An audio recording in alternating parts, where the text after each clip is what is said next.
जय हिंद दोस्तों, स्वागत है आप सभी का एक बार फिर से अपने यूट्यूब चैनल सेवन स्टार फौजी में। तो भाई आज एक नया टॉपिक और वही अपना टॉपिक सेम रहेगा आज लगभग। जो जिस टॉपिक में मैंने सबसे ज़्यादा अब तक के वीडियो बनाए, अपने सबसे ज़्यादा वीडियो आपको एसएसबी के टॉपिक पे मिलेंगे। ठीक है, तो आज फिर से अपना वही टॉपिक है, एक बार फिर से एसएसबी। देखो, मैं हमेशा बोलता हूँ आपको कि एनसीबी एसएसएफ को छोड़ दो, उसके बाद आपको है ना फर्स्ट पोस्ट जो प्रेफरेंस है वो आपको एसएसबी देनी चाहिए। वो मैं क्यों बोलता हूँ, देखो कई लोगों के कमेंट आते हैं, सर आप बोलते हो एसएसबी देनी चाहिए, फिर भी 80% लोग सीआईएसएफ को चूज़ करते हैं। तो देखो आज उसका रिप्लाई भी मैं आपको दूंगा। और मैं आपको एक बात जरूर बोलूँगा, अगर एनसीबी या एसएसएफ आपको मिलती है तो ठीक है, उसके बाद आपको फर्स्ट प्रेफरेंस एसएसबी को देनी चाहिए। एसएसबी को क्यों देनी चाहिए, और थंबनेल आपने देख लिया होगा कि एसएसबी सबसे बेस्ट फोर्स क्यों है, क्या क्या इसमें फैसिलिटी है, कितने दिन की ट्रेनिंग होती है। तो आज का अपना थोड़ा वीडियो है, थोड़ा सा लंबा रहेगा, आपको वीडियो स्किप नहीं करना है और पूरा देखना है, तो आप बिल्कुल क्लियर हो जाओगे कि आपको एसएसबी में जाना चाहिए या फिर किसी और फोर्स में। आज मैं एसएसबी वर्सेस सीआईएसएफ का कंपैरिजन नहीं करूंगा, बल्कि आपको एसएसबी की खूबियों के बारे में बताऊंगा। ठीक है, चलो स्टार्ट करते हैं वीडियो को। देखो सबसे पहले एसएसबी में आपको भर्ती होने के लिए, अगर आप जीडी में कांस्टेबल पद पे भर्ती हो रहे हैं जनरल ड्यूटी में, तो आपको एसएसजीडी के थ्रू आना पड़ेगा। इसमें आपका पहले टेस्ट होता है, फिर फिजिकल मेडिकल डॉक्यूमेंट वेरिफिकेशन होते हैं। मेरिट लिस्ट लगने के बाद आप एसएसबी में आओगे। ठीक है, अगर आप किसी ट्रेड से आ रहे हो तो डायरेक्टली ट्रेड के फॉर्म आपके निकलते हैं, वो अप्लाई करके आप ट्रेड से आ सकते हो। और एसएससी सीपीओ के थ्रू एसआई में आ सकते हो। असिस्टेंट कमांडेंट के लिए आप यूपीएससी से आ सकते हो। ठीक है भाई, तो अभी हम अभी आज हम कांस्टेबल की बात करेंगे एसएसजीडी के थ्रू जो आते हो। ठीक है भाई, तो सबसे पहले देखो, इसमें जब आपकी ज्वाइनिंग होती है तो आपकी 44 वीक की ट्रेनिंग होती है। लगभग 6 महीने के बाद आपको मिड टर्म ब्रेक मिलता है 14 दिन का, उसके बाद आपकी दोबारा ट्रेनिंग होती है। ठीक है, उसके बाद देखो आपकी ट्रेनिंग हो जाती है। ट्रेनिंग होने के बाद आपकी पीओपी होती है, फाइनल जो परेड होती है, उसके बाद आपको बटालियन मिलती है। ठीक है भाई, तो आपको कौन सी बटालियन मिलती है, क्या क्या फैसिलिटी आपको मिलती है, ट्रेनिंग टाइम कितनी सैलरी मिलती है। देखो ट्रेनिंग टाइम आपको कम से कम जो सैलरी आपकी मिलेगी, प्रेजेंट टाइम में बता रहा हूँ, जो अभी ज्वाइन करेंगे या फिर जो 2025 वाले आएंगे, कम से कम आपके अकाउंट में कट के जो सैलरी आएगी वो 32,000 रुपये आएगी, जो लगभग हर पैरामिलिट्री फोर्स में सेम ही रहेगी। चाहे एसएसबी हो, चाहे सीआरपीएफ हो, सीआईएसएफ हो, आईटीबीपी हो, कोई सी भी हो, सब में ये सेम रहेगा, क्योंकि उस टाइम पे किसी में अलाउंस कुछ नहीं लगेगा, तो सबकी सेम आएगी। ठीक है, इसके बाद बात करते हैं, देखो कौन सी जो ट्रेनिंग होगी, ट्रेनिंग के बाद आपको बटालियन ज्वाइन करना है। तो देखो बटालियन में 3 प्रकार के अलाउंस है प्रेजेंट में एसएसबी में।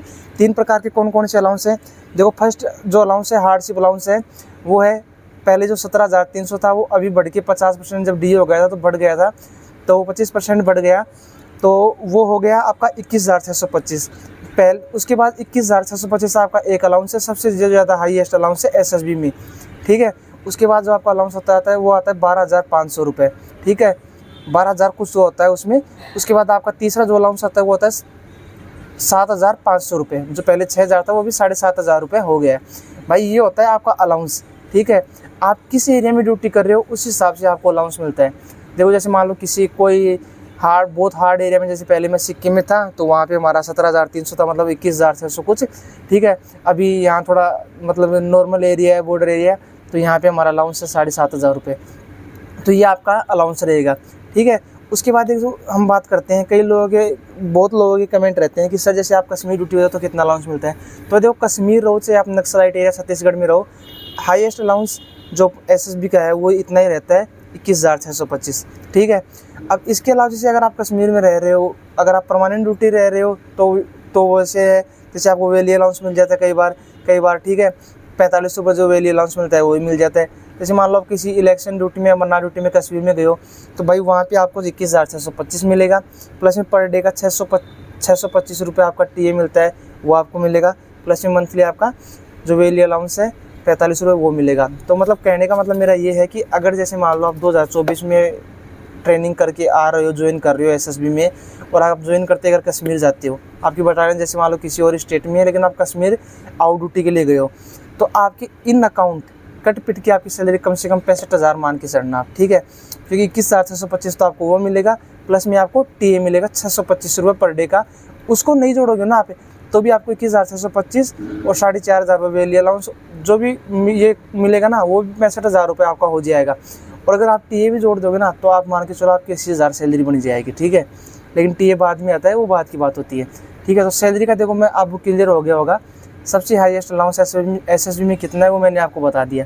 ठीक है, सैलरी के बाद में देखो हम बात करते हैं फैमिली फैसिलिटी। तो देखो आज के टाइम पे, प्रेजेंट टाइम में जो लोग बोलते हैं कि सबसे ज़्यादा फैमिली फैसिलिटी सीआईएसएफ में है, तो मैं उनको बता दूं कि आप एसएसबी में भी आपको बहुत ज़्यादा फैमिली फैसिलिटी मिलेंगी। आप जिस बटालियन में जाओगे वहीं पे आज के टाइम पे आपको फैमिली क्वार्टर्स मिल जाएंगे, अलॉट हो जाते हैं। अगर आपको फैमिली क्वार्टर्स नहीं मिलते हैं तो आप फैमिली परमिशन ले सकते हो, बटालियन में कमांडेंट सर को एप्लीकेशन लिख के आप बाहर भी फैमिली लेके रख सकते हो। ज़रूरी नहीं है कि आप सरकारी क्वार्टर में फैमिली रखो, बाहर परमिशन ले लो, फैमिली अपनी बाहर रखो, अपनी जो भी ड्यूटी वूटी है वो बाहर से आते रहो बटालियन में और अपनी ड्यूटी करते रहो, कोई दिक्कत नहीं है। आप बाहर जा सकते हो, आराम से फैमिली के साथ टाइम बिता सकते हो। लगभग हर बटालियन में फैमिली सुविधा है आजकल, ऐसी कोई बटालियन नहीं है जहाँ पे फैमिली रखने की सुविधा नहीं है, बाहर भी रख सकते हो अगर बटालियन में नहीं है तो भाई ये मतलब एक मिथ अपने दिमाग से निकाल देना कि सिर्फ सीआईएसएफ में ही फैमिली की सुविधा है, एसएसबी में फैमिली की सुविधा बहुत अच्छी है।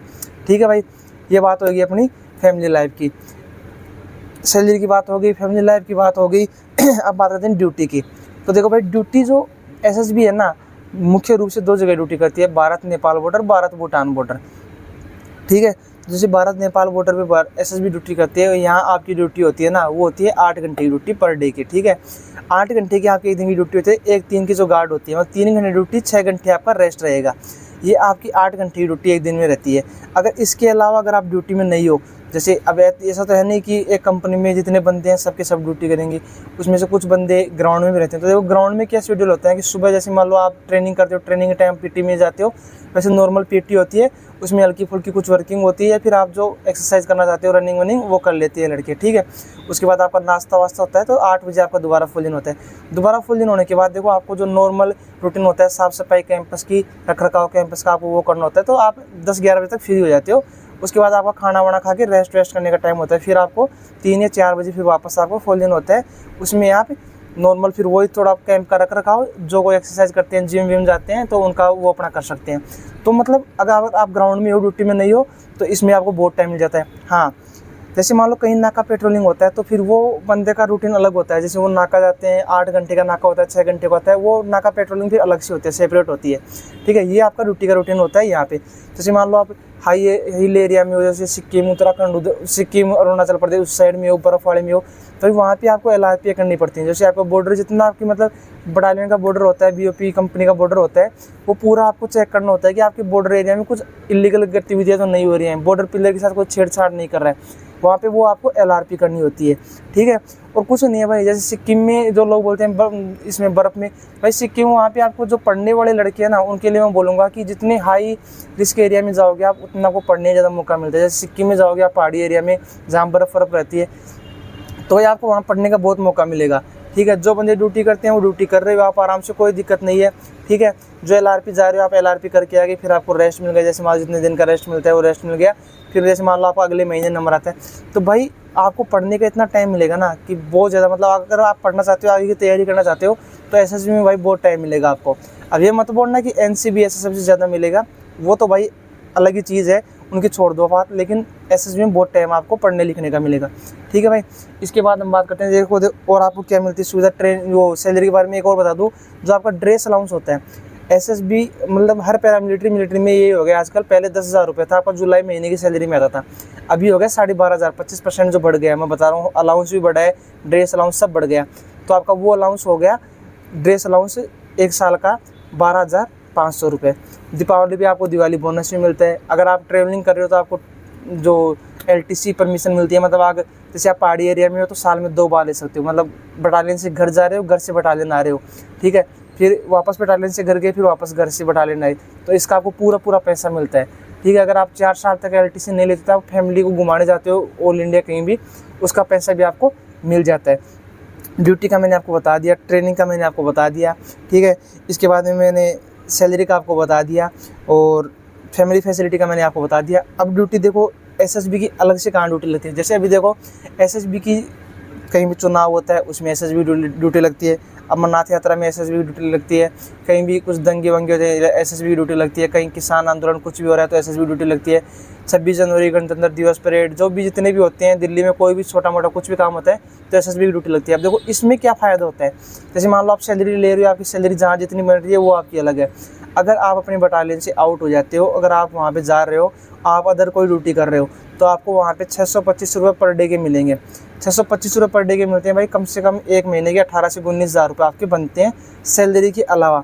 अब भाई ये जो पैसा होता है ये आपको वहाँ पे फॉर्म फिल करना पड़ता है बटालियन में जाके वापस, तो वो पैसा आपको टीए के रूप में मिलता है। अब देखो जो भी अपनी सैलरी बनती है ना, वो सैलरी में क्या होता है ना, आदमी मतलब पहले से सोच के रखता है इस महीने की सैलरी मेरे को ये करना है, इस महीने की सैलरी मेरे को मतलब सैलरी आई नहीं उससे पहले प्लान बन गया पूरा सैलरी उड़ाने का। या फिर किसी की लोन की किस्त होती है, लोन की किस्त कट जाती है, तो ये जो टीए होता है ना ये हर 2 महीने 1 महीने बाद आपके अकाउंट में घुसता है ना, तो एक बहुत अच्छी फीलिंग आती है इससे, और आपके जो छोटे मोटे काम होते हैं ना वो इससे निकल जाते हैं। तो भाई ये एक प्लस पॉइंट है एसएसबी में, जो सीआरपीएफ में नहीं है, आपके असम राइफल में भी नहीं है। कई लोग बोलते हैं सीआरपीएफ में, लेकिन मैंने ये भी कल परसों कन्फर्म कर लिया था कि सीआरपीएफ में आपको इलेक्शन वाले दिन टीए मिलता है, तो वो तो हर फोर्स को मिलता है, तो वो तो वहाँ की गवर्नमेंट देती है, ठीक है। अदरवाइज सीआरपीएफ में वैसे टीए नहीं मिलता है, क्योंकि सीआरपीएफ रिजर्व पुलिस फोर्स है, ठीक है, तो उसमें कोई टीए का कोई प्रावधान नहीं है। तो भाई कुल मिला के एसएसबी में जितने भी जो भी फैसिलिटी थी मैंने आपको बता दी है। और हाँ, जो लोग प्रमोशन की बोलते हैं, देखो अभी पहले एसएसबी में बहुत फास्ट प्रमोशन होता था, लेकिन आज के टाइम पे प्रमोशन थोड़ा स्लो हो गया है, ठीक है, क्योंकि नई बटालियन खुलने की बात हो रही थी, वो अभी तक खुली भी नहीं है। तो एसएसबी में जो प्रमोशन है उसका जो प्रोसेसिंग है वो ज़रूर थोड़ा बहुत कम है, क्योंकि अदर फोर्सेज की मुकाबले तो अभी भी बहुत अच्छा है। एसएसबी में आप कांस्टेबल टू हेड कांस्टेबल आराम से 15 से मतलब अभी लोग बन रहे हैं जो 16-17 में बन रहे हैं, तो आप आराम से 20-22 में बन जाओगे, ठीक है। अगर आप सीपीओ की देते हो, देखो अभी जो 4 साल से सीपीओ की एग्ज़ाम लगती थी वो तो अभी लगभग लगी नहीं है, बहुत दिन हो गए कि ना तो कोई वैकेंसी आई है। हाँ, अगर आप पीसीएम से हो तो जो रेडियो ऑपरेटर बीएसएफ में जिसको बोलते हैं, जो यहाँ पे कम्युनिकेशन बोलते हैं, एएसआई हेड कांस्टेबल, उसमें आप जा सकते हो, ठीक है, उसमें भी आप मतलब प्रमोशन जा सकते हो। और एसआई का तो देखो सीपीओ का भी बंद हो रखा है, देखते हैं कब क्या आता है, उसका तो वेट हम भी कर रहे थे। इसके अलावा जैसे मान लो अगर आप किसी और चीज़ में एसएसबी में मान लो कहीं और कुछ करना चाहते हो, तो बहुत सारी चीज़ें होती हैं, अलग अलग ब्रांच होती है, अलग अलग ब्रांच में आप डेपुटेशन मतलब जो भी कुछ आपको प्रमोशन की तहत आप जाना चाहते हो जा सकते हो। और एसएसबी से आप देखो, जो लोग बोलते हैं सर सीआरपीएफ से हम कमांडो बन सकते हैं, भाई एसएसबी से आप एनएसजी कमांडो बन सकते हो, एसपीजी कमांडो भी आप एसएसबी से बन सकते हो। तो ऐसा कुछ नहीं है कि आप एसएसबी से किसी कमांडो में जा नहीं सकते हो। हाँ, सीआरपीएफ का एक अलग से कोबरा कमांडो है, वो आप एसएसबी से नहीं जा सकते हो, लेकिन एनएसजी एसपीजी में आप एसएसबी से जा सकते हो। लेकिन भाई मैं ये बोलूँगा ना, जो लोग बोलते हैं कि हमें पैसे के लिए किसी कमांडो में जाना है या कुछ करना है, तो भाई आप एसएसबी की अगर एक अच्छी सी मतलब डिफ़िकल्टी जो बटालियंस हैं जहाँ पे मतलब रिस्क अलाउंस ज़्यादा है, वहाँ पे अगर आप पोस्टिंग कराते हो ना, और वहाँ से आप अगर कहीं टीए कमाने जाते हो, तो भाई आप बहुत अच्छा खासा पैसा कमा लेते हो। ऐसा कुछ नहीं है कि एसएसबी में पैसा नहीं है, बहुत पैसा है भाई। आप मतलब जो अगर देखो, पहली बात ये कि जो पोस्ट आपको मिल गई वो बहुत अच्छी है, लेकिन एक फोर्स की क्वालिटीज़ के बारे में जो मैं बात कर रहा था वो लगभग आज मैंने आपको सब बता दी है। अभी भी अगर किसी का कोई पॉइंट छूट जाता है, किसी को कोई सस्पेंस डाउट रहता है, वो मेरे को मैसेज कर देना है, कमेंट बॉक्स में कमेंट जरूर कर देना, उसका भी डाउट हम क्लियर कर देंगे, ठीक है दोस्तों। तो आज का अपना वीडियो यहीं पर हम समाप्त करते हैं। और देखो इस वीडियो को बनाने में मैंने बहुत मेहनत की है, और आपके लिए मैं लगातार वीडियो बना रहा हूँ, तो भाई वीडियो को लाइक शेयर किया करो और चैनल को जरूर सब्सक्राइब करें। ठीक है दोस्तों, जय हिंद जय भारत।